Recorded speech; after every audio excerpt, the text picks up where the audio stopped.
सवाब, खैर जो सवाब, सलवात जो सवाब बारगाह रिसालत में ताजदार मदीना सल्लल्लाहु अलैहि वसल्लम जी पाक ज़ात बाबरकात खे हदियतन तोहफ़तन पेश कयो से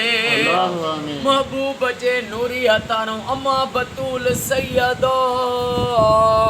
तैयबा ताहिरा फातिमतो ज़हरा सलामुल्लाह अलैहा के पेश कयो से ॾाढो आदम ॾाढी हवा, ॾाढे आदम ॾाढी हवा खां वठी इमाम महदी अलैहिस्सलाम ताईं कुल मोमिनीन कुल मोमिनात खे ऐं ख़ुसूसतन नबी साईं जे हथारों बाबा रहमतुल्लाह मेमण साईं खे जो सवाब पेश कयो से बाबा रहमतुल्लाह मेमण साईं जे अबे अमा खे जो सवाब पेश कयो से उस बाबा इनायतुल्लाह मेमण साईं के उस्ताद असदुल्लाह मेमण साईं के सनाउल्लाह मेमण साईं के जो सवाब पेश कयो से ओ मौला जेके भी साईं वारन जा वडड़ा करीब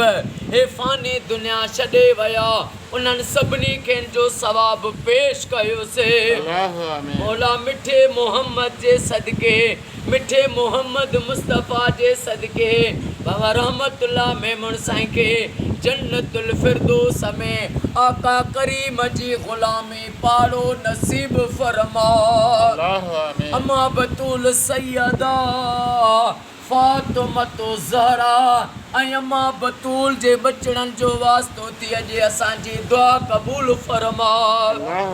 ओ मौला साईं ख़ादिम हुसैन मेमण साईं के साईं जे सभिनी भाइरनि खे अमड़िन न्याणियुनि खे क़यामत ताईं शादो आबाद फरमा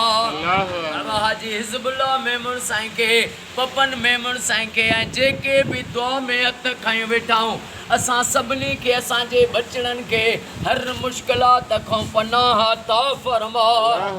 साईं इल्ताफ़ हुसैन साईं जा बच्चा घर आबाद फरमा इन्नल्लाह व मलाइकतहु युसल्लूना अलल नबी या अय्युहल्लज़ीना आमनू सल्लु अलैहि व सल्लिमू तस्लीमा अल्लाहुम्मा सल्लि अला सय्यदना मुहम्मदिन नबिय्यिल उम्मी व अला आलिहि व सल्लिमू तस्लीमा ला इलाहा इल्लल्लाह मुहम्मदुर रसूलुल्लाह सल्लल्लाहु अलैहि वसल्लम।